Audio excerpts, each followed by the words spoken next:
지난주에 우리는 성전을 완공하고 솔로몬이 기도하는 내용들을 함께 나누었어요. 기억하시죠?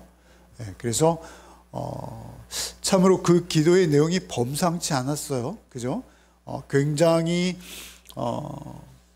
화려한 성전을 짓고 그것도 7년이나 걸려서 완성한 그 성전을 두고 이제 헌당 예배를 드리는 거잖아요. 기공 예배를 드리는데 그 기도가 놀랍게도 계속 사하여 주옵소서였어요. 사하여 주옵소서, 사하여 주옵소서.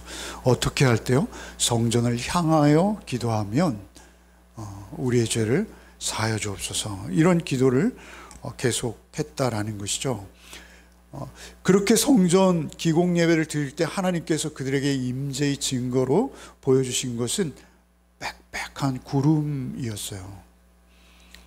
그리고 나서 솔로몬에게 그 기도에 대한 응답이 구체적으로 이르진 않았어요. 그리고 이제 오늘 우리가 함께 나눌 9장 1절부터는 그로부터 13년이나 지난 후에 그것도 솔로몬의 꿈 속에서 하나님께서 이제 1절로 9절에 긴 응답을 주시는 거예요.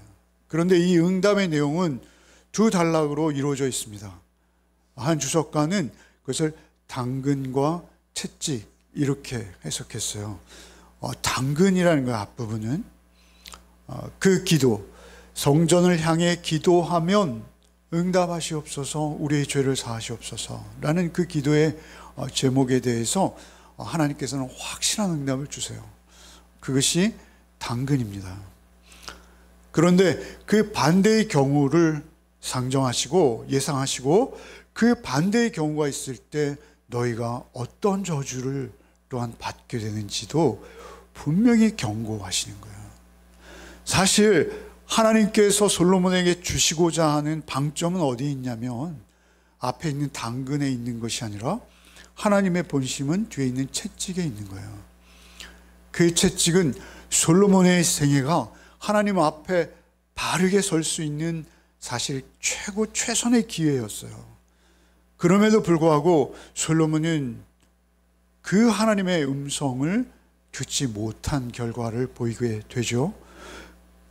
놀라운 것은 이 본문을 통해서 우리도 새로운 깨달음을 얻고 주님 앞에 결단해야겠다라는 것입니다. 이 말씀이 사실은 나에게 주시는 말씀이라는 것이죠. 여러분 1절과 2절을 한번 읽겠습니다. 같이 읽겠습니다.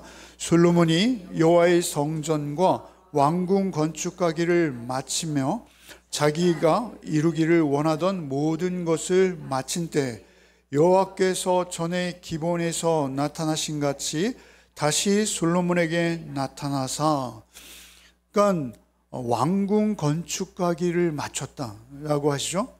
그러니까 7년 동안 건축하셨다면 왕궁은 13년이나 걸렸잖아요. 그러니까 그 성전 건축할 때 드렸던 그 기도의 응답이 13년 후에 솔로몬에게 임하는 거예요. 근데 사실 이 타이밍이 절묘한 거예요. 이 타이밍이 솔로몬이 사실은 갈림길에 서 있는 것입니다. 여러분 이것은 성전 건축하기를 마친 후 13년 후 왕궁 건축하기를 마친 시점이요, 솔로몬으로서는 자신이 즉위한 지 24년째 되는 해예요. 24년째. 솔로몬이 이스라엘의 왕으로 40년을 섬기죠. 그런데 그 40년 중에 20년하고 4년이 지난, 반이 조금 넘어서는 그 시점, 사실 하나님께서는 이때가 솔로몬이 가장 위기에 처한 때라고 판단하신 거예요. 그래서 오히려 왕궁이 다 완성되어진 그 시점, 솔로몬이 여호와의 성전과 왕궁 건축하기를 마치며 자기가 이루기를 원하던 모든 것을 마친 때, 왕궁을 건축하는 것을 마쳤을 뿐만 아니라 자기가 원하던 모든 것들을 다 이루었어요. 그 이루기를 마쳤어요. 완벽하게 만족스러운 거죠. 이제 더 이상 원할 것도 없을 정도로 풍성해진 거예요. 풍요로워진 거예요. 마치며 마친 때에 하나님께서 2절에 여호와께서 전에 기브온에서 나타나신 것 같이, 기브온에서 나타나실 때는 3장이거든요. 성전이 완성되었을 때는 그냥 백백한 구름으로 임재의 확증만 주셨으나 사실 하나님께서 솔로몬에게 왕으로 출발할 수 있도록 응답해 주신 기도는 3장에서 솔로몬이 1000번제를 드렸을 때예요. 그때의 기도에는 놀랍게도 격려밖에 없어요. 축복과 격려밖에 없어요. 그런데 이 기도는 본론이 뭐라는 거예요? 징계와 저주의 경고라는 거예요. 그 솔로몬이 가장 교만과 사치에 빠질 수 있는 그때 하나님께서 솔로몬에게 나타나신 거예요. 사실 선줄 알면 넘어질까 조심해야 하는 것이 우리죠. 그때 솔로몬에게 나타나신 거예요. 3절 이하 5절까지를 읽겠습니다. 여호와께서 그에게 이르시되 내 기도와 내가 내 앞에서 간구한 바를 내가 들었은즉 나는 내가 건축한 이 성전을 거룩하게 구별하여 내 이름을 영원히 그곳에 두며 내 눈길과 내 마음이 항상 거기에 있으리니 내가 만일 내 아버지 다윗이 행함과 같이 마음을 온전히 하고 바르게 하여 내 앞에서 행하며 내가 내게 명령한 대로 온갖 일에 순종하여 내 법도와 율례를 지키면 내가 내 아버지 다윗에게 말하기를 이스라엘의 왕위에 오를 사람이 내게서 끊어지지 아니하리라 한 대로 내 이스라엘의 왕위를 영원히 견고하게 하려니와. 이것이 뭐라고 말씀드렸어요? 당근이 몸에 굉장히 좋습니다. 당근을 주시는 거예요. 지금 당근은 3가지로 요약할 수 있어요. 계속 솔로몬이 기도했던 바가 뭐죠? 13년 전에 성전에 계셔달라는 거예요. 그리고 기도할 때 성전을 향하기만 해도 하나님께서 그 기도를 들으시고 응답하여 주옵소서가 기도였어요. 그 7가지의 기도 제목 기억하시죠? 그렇게 기도했어요. 그리고 이제 하나님께서 그 기도에 대한 응답으로 내가 건축한 이 성전을 거룩하게 구별하여 그곳에 3가지를 두시겠다고 하세요. 무엇을 두신다고요? 첫째, 내 이름을 두시겠다. 그 성전에 내 이름을 두시겠다. 우리가 성전이죠. 성령께서 우리 안에 거하시지 않습니까? 어찌되었던 그 성전에 드러나는 것, 그 성전에서 확인할 수 있는 것은 무엇이냐면 그곳에 여호와의 이름이 있구나. 이름이라는 것은 뭐라고 말씀드렸죠? 그 존재의 특성이라고 말씀드렸죠? 그 존재의 성품이라고 말씀드렸어요. 그 존재 자신을 일컫는 대표가 이름이잖아요. 이름이 있는 곳에는 뭐라는 거예요? 하나님의 성품과 하나님의 성격이 드러난다라는 거예요. 우리의 성전이잖아요. 그죠? 하나님의 성품과 인격은 늘 말씀드리지만 공의와 사랑으로 대변되는 거예요. 우리가 잠시도 놓치면 안 되는 거예요. 잠시도 잊으면 안 되는 거예요. 여러분 성전에 오셔서 계속 깨달아야 되는 것은 하나님의 이름에 있는 하나님의 속성입니다. 그 속성은 무엇이에요? 공의와 사랑, 십자가와 부활로 대변되어지는 그 공의와 사랑입니다. 그런데 그 공의와 사랑을 그 성전에서 드러내시겠다라는 거예요. 여호와의 이름을 그곳에 두시겠다. 영원히 그곳에 두시겠다. 그리고 두 번째는 뭐예요? 하나님의 눈길을 그곳에 두시겠다. 하나님의 눈길을 두신다는 것은 하나님께서 이스라엘의 또는 성도, 오늘날 영적 이스라엘인 우리의 행동을 감찰하신다. 감독하신다. 이런 의미도 있지만 여기서 의미는 무엇이냐면 너희들의 기도와 요구를 살피겠노라. 이런 거예요. 솔로몬이 성전을 향하여 기도할 때 이렇게 응답해 주십시오가 그의 기도의 제목이었듯 내가 이 성전에 나의 눈길을 두고 잠시도 떼지 않을 것이다. 그것은 너희들의 기도와 너희들의 요구를 항상 살피겠노라. 이런 말씀이에요. 여러분 시편 33편 18절 한번 읽죠. 여호와는 그를 경외하는 자 곧 그의 인자하심을 바라는 자를 살피신다는 것은 쳐다보신다는 거예요. 눈길을 떼지 않는다는 거예요. 그 역사는 그대로 이루어져요. 여러분 솔로몬 이후에 남유다의 왕 아사라는 왕이 있어요. 그 아사라는 왕이 엉뚱한 짓을 해요. 북이스라엘이 남유다를 침공하자 엉뚱하게 우상을 섬기는 외세 이방 세력에게 도움을 구해요. 그러자 선지자 하나니가 그 아사에게 경고해요. 북이스라엘의 바사가 쳐들어왔을 때 남유다의 아사가 이방 신을 섬기는 이방 나라의 도움을 구하자 이렇게 말하는 거예요. 16장 9절, 대하 16장 9절 읽어봅시다. 여호와의 눈은 온 땅을 두루 감찰하사 전심으로 자기에게 향하는 자들을 위하여 능력을 베푸시나니.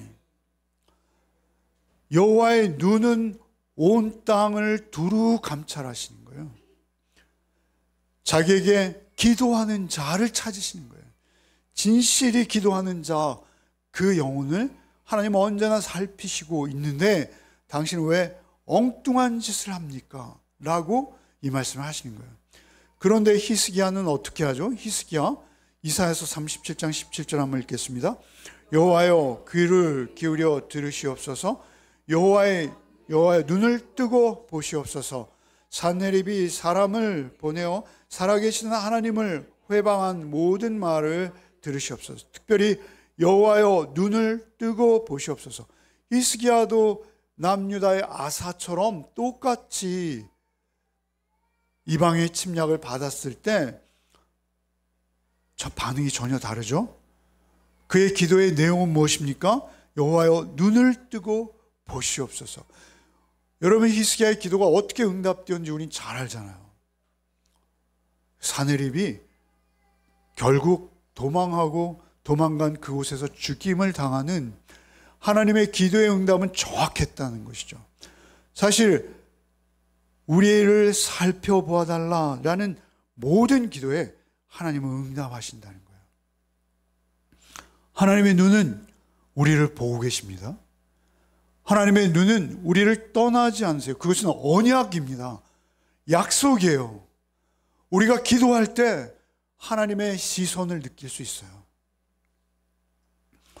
여러분 세 번째는 무엇입니까? 세 번째 당근은 하나님의 마음을 성전에 항상 두겠다라고 하세요. 첫 번째는 무엇입니까? 이름을 두겠다. 두 번째는 눈길을 두겠다. 세 번째는 하나님의 마음을 두겠다. 그게 성전이에요. 성전이 받는 은혜예요. 근데 마음을 어떻게 두신다는 거예요? 마음이라는 것은요, 역시 인격의 전 존재예요. 우리의 감정, 우리의 사고, 우리의 사려 깊음, 우리의 의지, 또한 우리의 사랑하는 마음, 이런 모든 것들이 마음으로부터 비롯되잖아요. 그러니까 그 마음은 뭔가 행동을 수반해요. 여러분, 마음이 어떠한 자는 그 행동도 어떠하다라는 것이죠. 우리는 마음은 원이로되 육신이 약하잖아요. 그래서 마음에 원하지만 행동으로 온전히 옮기지 못하는 경우가 너무 많아요. 그러나 하나님은 그렇지 않으세요. 하나님은 전능하세요. 하나님께서 마음을 바꾸시면 바꾸신 마음대로 시행하시는 분이세요. 하나님은 마음대로 하실 수 있는 분이세요.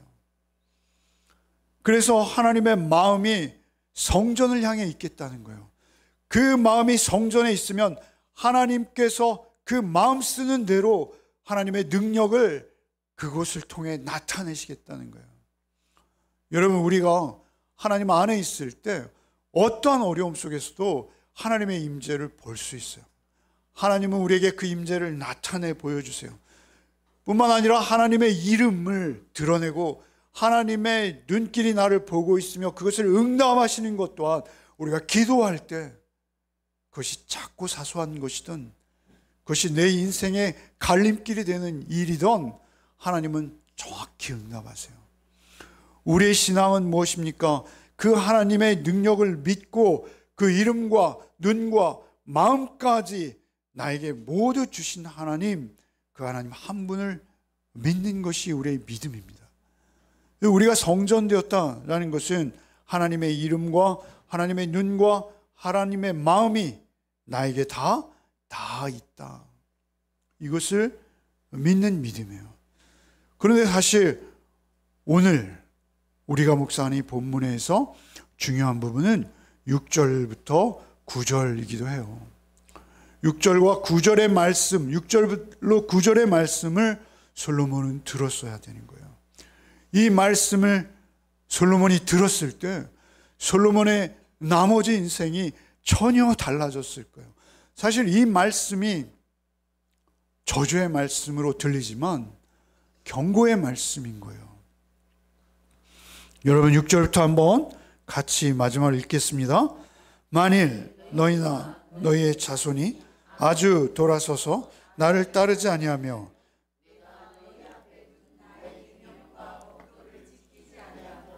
가서 다른 신을 섬겨 그것을 경배하면 내가 이스라엘을 내가 그들에게 준 땅에서 끊어버릴 것이요 내 이름을 위하여 내가 거룩하게 구별한 이 성전이라도 내 앞에서 던져버리리니 이스라엘은 모든 민족 가운데에서 속담거리와 이야기거리가 될 것이며 이 성전이 높을지라도 지나가는 자마다 놀라며 비웃어 이르되 여호와께서 무슨 까닭으로 이 땅과 이 성전에 이같이 행하셨는고 하면 대답하기를 그들이 그들의 조상들을 애굽 땅에서 인도하여 내신 그들의 하나님 여호와를 버리고 다른 신을 따라가서 그를 경배하여 섬김으로 여호와께서 이 모든 재앙을 그들에게 내리심이라 하리라 하셨더라.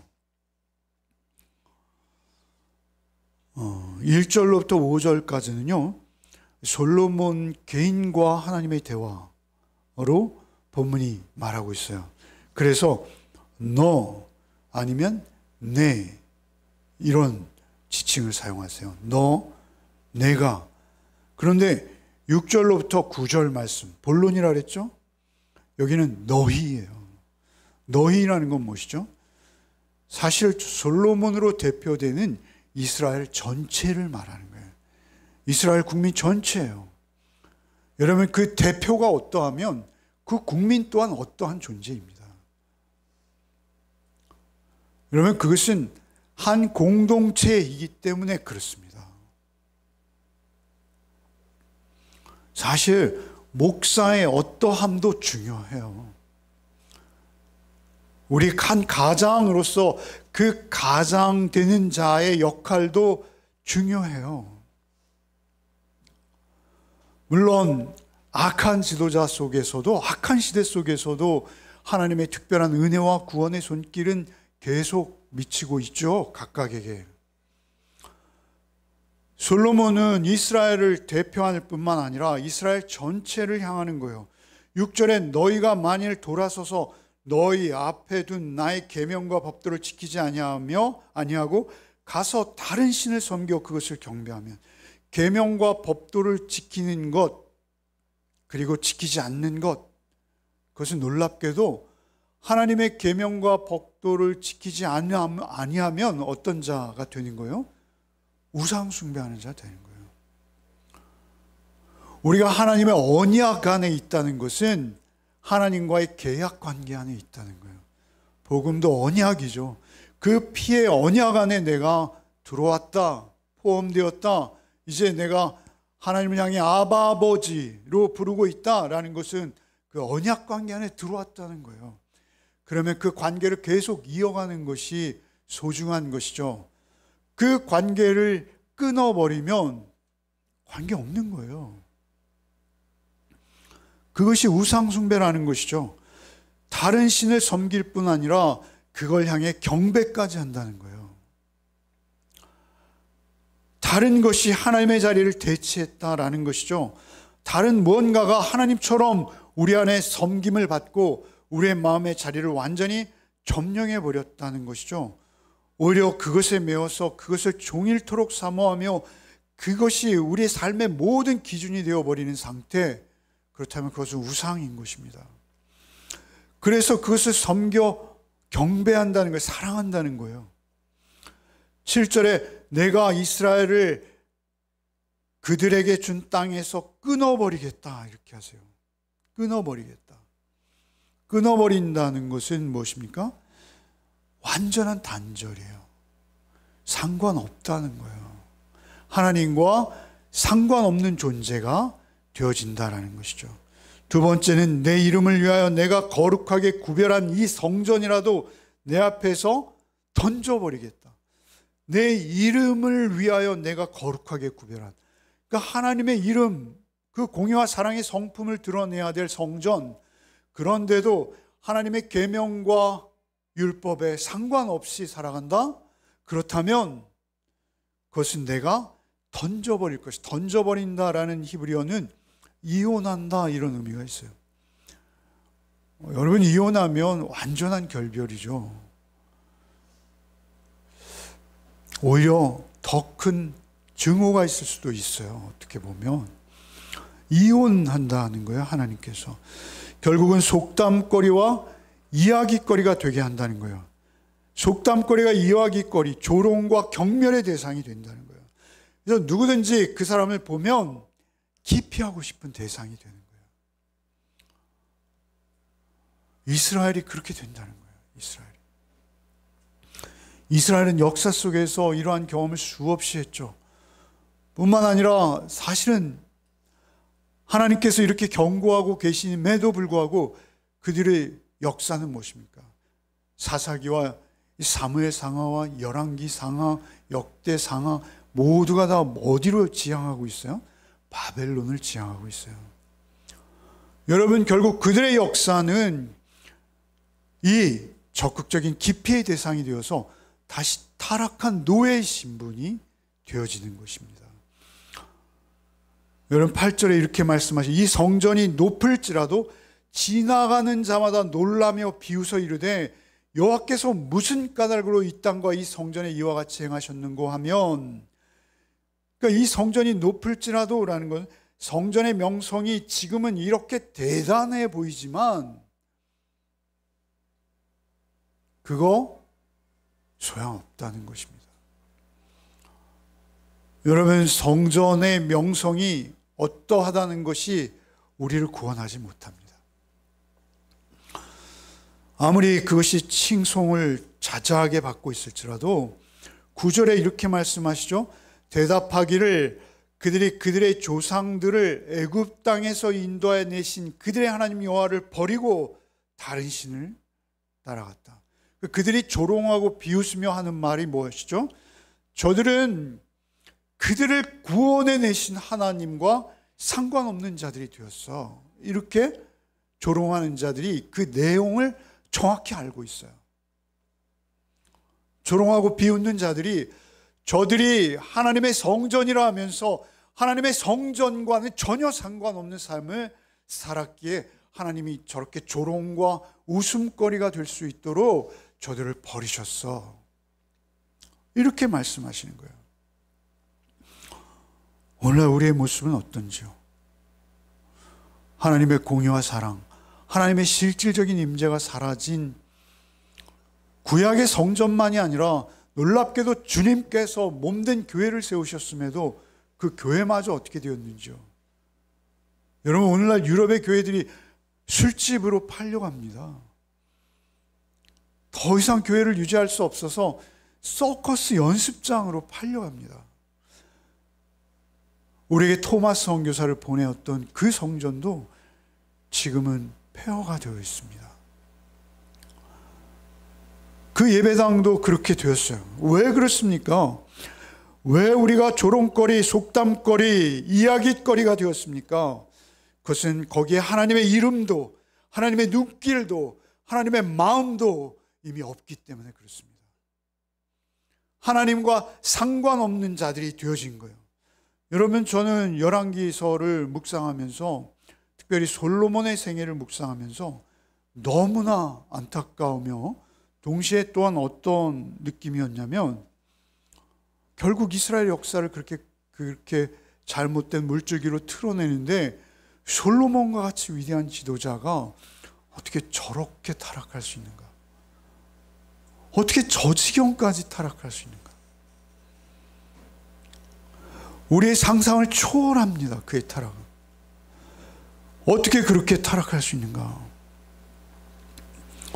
여러분, 그 토요일 날 우리 묵상한 본문이죠. 토요일 묵상한 본문을 한 번만 기억하며 읽어보겠습니다. 그냥 본문을 1절부터 8절까지 좀 깁니다만 같이 한번 읽어봅시다. 솔로몬 왕이 바로의 딸 외에 이방의 많은 여인을 사랑하였으니 그 모압과 암몬과 에돔과 시돈과 헷 여인이라.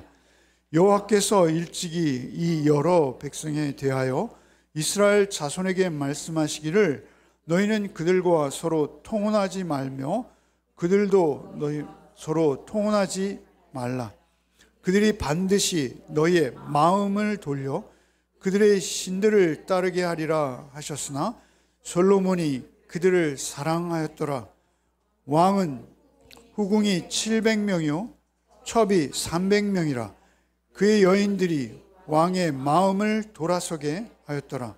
솔로몬의 나이가 많을 때 그의 마음을 돌려 다른 신들을 따르게 하였으므로 왕의 마음이 그의 아버지 다윗의 마음과 같이 아니하여 그의 하나님 여호와 앞에 온전하지 못하였으니 이는 시돈 사람의 여신 아스타로스를 따르고 사람의 가증된 밀곰을 따름이라.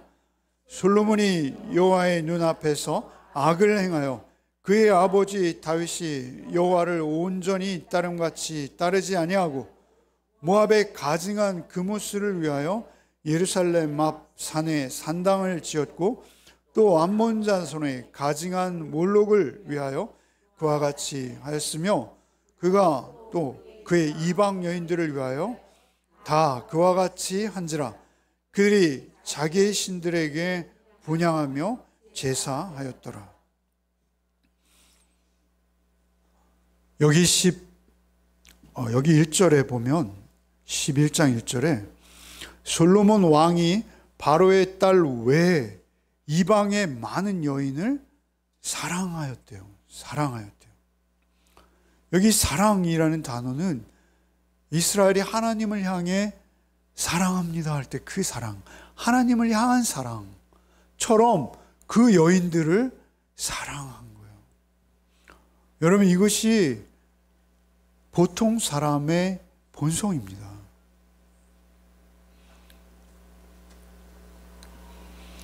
암몬과 에돔과 시돈과 헷 여인, 그들과 통혼하지 말라라고 하나님 경고하셨음에도 그 여인들이 너의 마음을 돌릴 것이다 라고 경고하셨음에도 솔로몬이 그들을 사랑하였더라.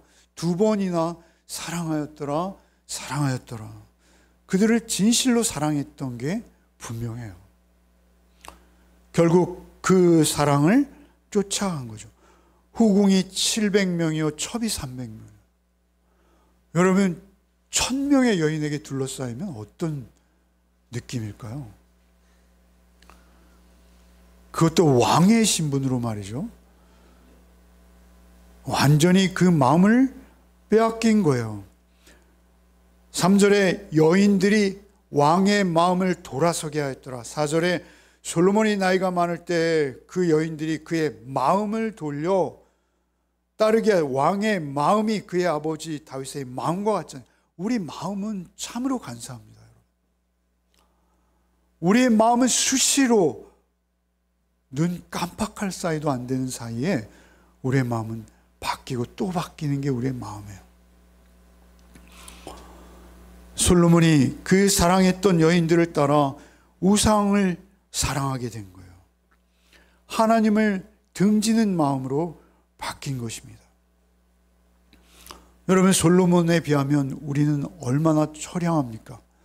우리는 지혜도 없고 우리는 능력도 없고 솔로몬과 같이 지혜롭고 능력 있는 자도 그토록 쉽게 우상에게 빠져버린다면, 우상이 그토록 매력적이라면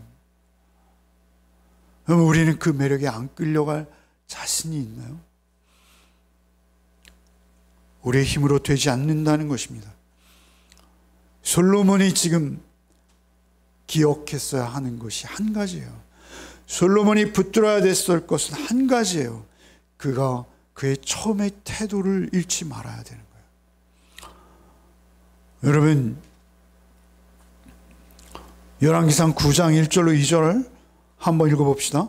솔로몬이 여호와의 성전과 완궁 건축하기를 마치며 자기가 이루기를 원하던 모든 것을 마친 때에 여호와께서 전에 기브온에서 나타나신 같이 다시 솔로몬 마치며 마쳤어요. 자기가 원하는 것들을 다 이루었어요. 그때가 위기입니다. 그때 그 위기의 때에 하나님께서 기브온에서 뜨겁게 솔로몬과 만났던 기억을 되살려 기브온에서 만난 방법으로 솔로몬을 찾아오세요. 그의 내밀한 꿈 속에서 하나님께서 이런 꿈이라면 우리가 꾸는 꿈과는 다른 꿈이에요. 하나님께서 그들에게 환상을 주셔서 하나님이 직접 오셔서 말씀하시는 거예요. 솔로몬의 위기를 아시고 하나님이 경고하시기 위해서 그를 찾아오신 거예요. 여러분, 솔로몬에게 기브온에 오셔서 하셨던 말씀도 한번 우리 기억해 봅시다. 열왕기상 3장 6절 이하의 말씀인데요. 사실 이 태도, 이게 우리 그리스도인들에게 하면 첫사랑이죠. 에베소 교회가 지적받았던 그 첫사랑. 여러분, 3장 6절 이하를 한번 같이 읽어보겠습니다. 솔로몬이 이르되 주의 종 내 아버지 다윗이 성실과 공의와 정직한 마음으로 주와 함께 주 앞에서 행함으로 주께서 그에게 큰 은혜를 베푸셨고 주께서 또 그를 위하여 이 큰 은혜를 항상 주사 오늘과 같이 그의 자리에 앉을 아들을 그에게 주셨나이다.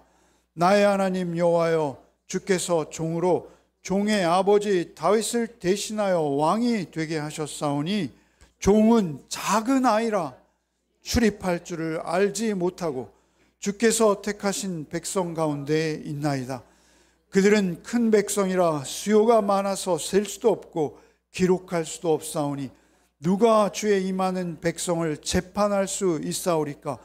듣는 마음을 종에게 주사 주의 백성을 재판하여 선악을 분별하게 하옵소서.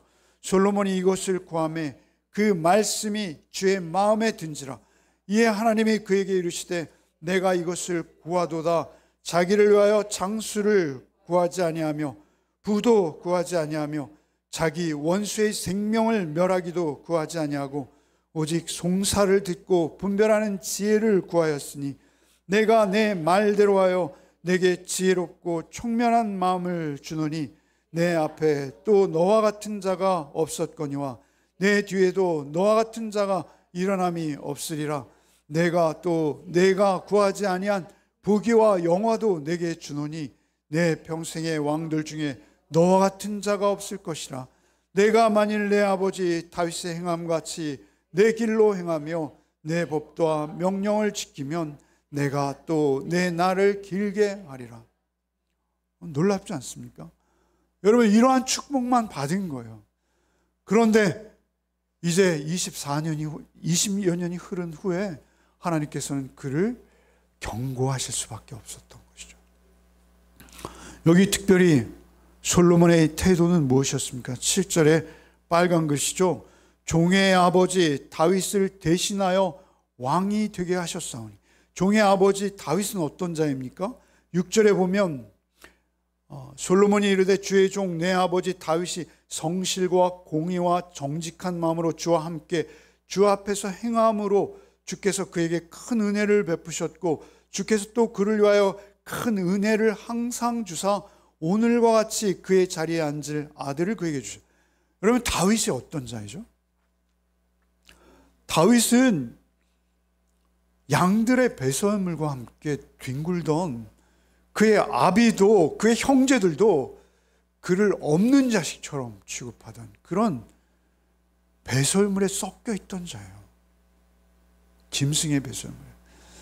그런데 그에게 뭐라 하세요 지금? 공의와 정직한 마음으로 주와 함께 주 앞에 행하게 하셨다는 거예요. 그 공의와 정직한 마음을 하나님께서 다윗에게 주셨고 큰 은혜를 베푸셨고, 그래서 주께서 그를 위하여 이 큰 은혜를 항상 주사, 은혜란 말이 계속 등장하죠. 다윗에게 은혜를 주셨고 은혜를 베푸사 7절에 종의 아버지 다윗을 대신하여 왕이 되게 하셨사오니 종은 작은 아이라. 종은 작은 아이.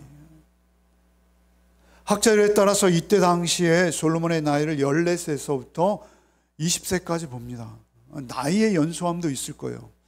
그러나 여러분, 여기서 작은 아이라는 것은 솔로몬의 겸손이에요. 출입할 줄 알지 못한, 출입한다는 것은 전쟁의 출입도 말하고요, 나라의 의사결정, 특별히 그 나라의 재판 자리를 말하는 거예요. 그래서 여기 뭐라 하세요? 9절에 누가 주의 이 많은 백성을 재판할 수 있사오리까? 듣는 마음을 종에게 주사 주의 백성을 재판하여 선악을 분별케 하소서. 여러분, 창기의 재판은 왕 앞에 설 만한 재판거리가 아닙니다, 여러분. 요즘 말로 하면 여기는 헌법재판소예요. 그런데 창기가 어디 감히 왕 앞에 재판을 받습니까? 그런데 그러한 재판까지도 풀리지 않는 재판은 솔로몬이 직접 감당했다는 거예요. 그런데 그 마음이 어때요? 9절에 이 백성을 재판할 듣는 마음을 종에게 주사. 사실 여러분, 이 아이의 반을 갈라 이들에게 각각 주라, 이런 왕이 말이죠, 이런 판결을 할 수 있는 것은 그녀들의 마음을 들은 거예요. 그 사소한 여인들의 마음이 어떠한지를 들은 거예요. 그래서 어떻게 재판해야 될지를 하나님께서 지혜로 주신 거예요. 얼마나 놀랍습니까? 그런데 하나님께서 그러한 그의 소원을 들으시고 이렇게 대답하세요. 11절에 장수하기를 구하지도 아니하고 부도 구하지 아니하고 자기의 원수 생명도 구하지 아니하고. 왕들이 구하는 거 뻔하다는 거예요. 왕들이 구할 수 있는 건 세 가지밖에 없다는 거예요. 뭐요? 장수하게 해주세요. 부유하게 해주세요. 내 정치적 대적들을 다 죽이게 해주세요. 그게 왕들이 구하는 거예요.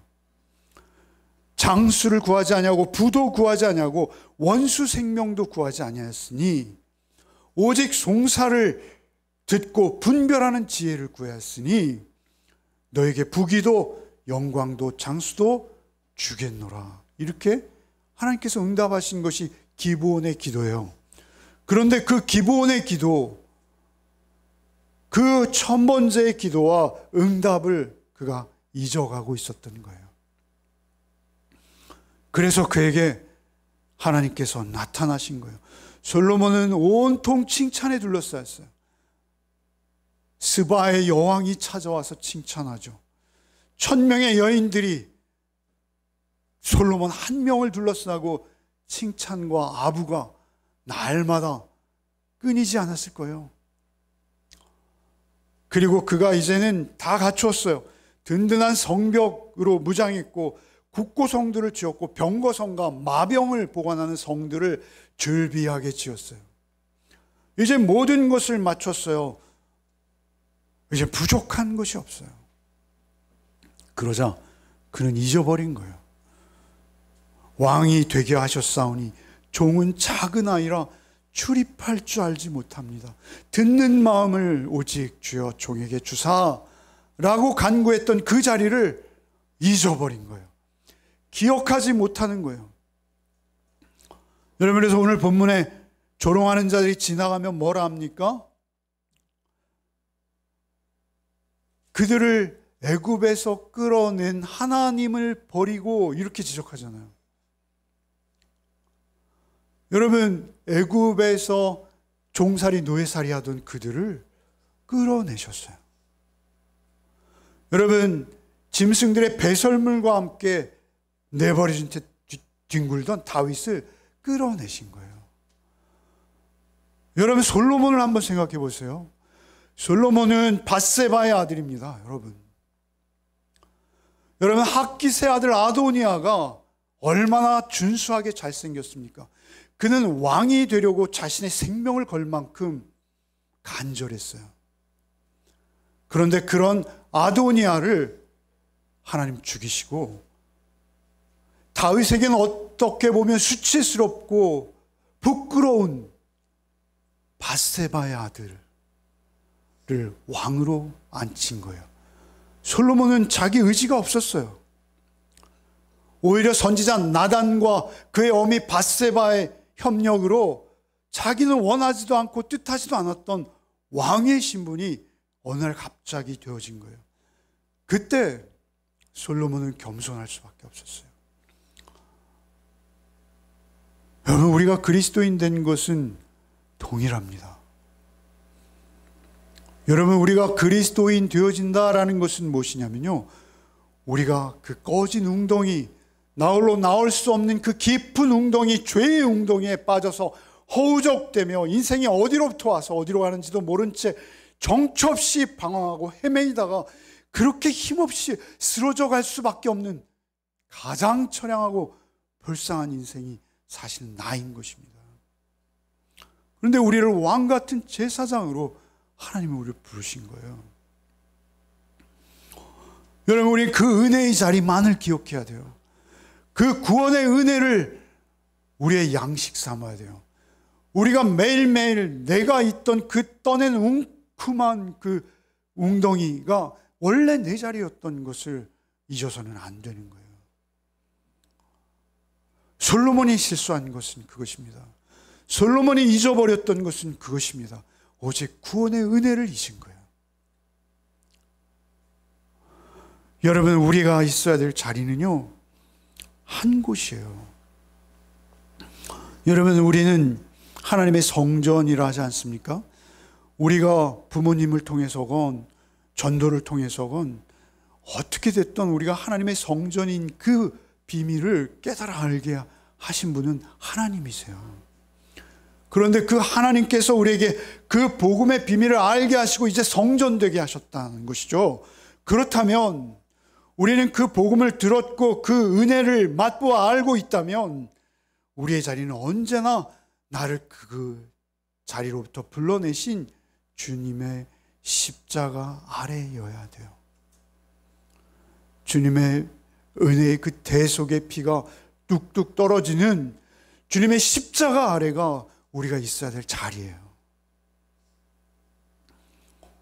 솔로몬이 늘 기억해야 된 자리는 자기가 밧세바라는 여인의 아들로 태어나 그 굳은 궁궐 속에서 모진 조롱과 멸시와 따돌림 속에서 간음의 결과로 태어난 그런 자리에서, 그 자리에서 자신을 불러내신 하나님의 은혜를 잊지 않는 그 자리였어야 돼요.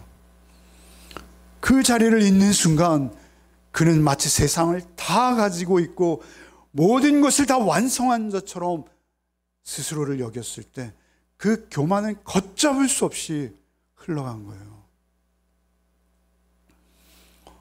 여러분, 그 은혜의 자리를 잊지 마시기 바랍니다.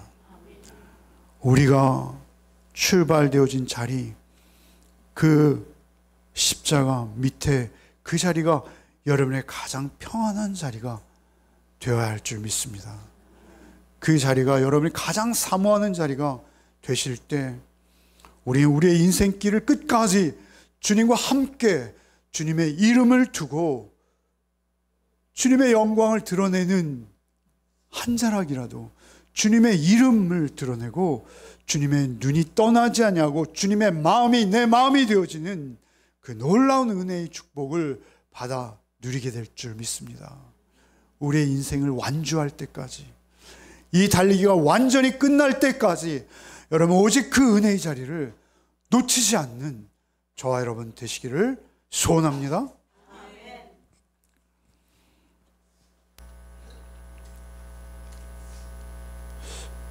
주님, 우리의 그럴듯한 고백도, 우리의 많은 지식도, 우리의 교족도, 나의 직분도, 나의 교회도 나의 구원과 상관없을 수 있음을 주 우리가 잊지 않게 하여 주시옵소서. 오직 나를 그 꺼진 웅덩이와 수렁으로부터 이끌어 주신 주님의 말씀만이 나에게 은혜 되게 하여 주옵소서. 오직 그 말씀 묵상을 통해서 우리 주 예수 그리스도와 온전한 동행을 이루는 우리의 하루하루가 되게 하여 주시옵소서. 우리의 인생길을 완주할 수 있도록 주의 그 구원의 은혜의 자리를 잊지 아니하고 겸손히 오직 주님과 온전한 동행을 이루는 우리의 삶이 되게 하여 주시옵소서. 예수 그리스도 이름 받들어 기도하옵나이다. 아멘.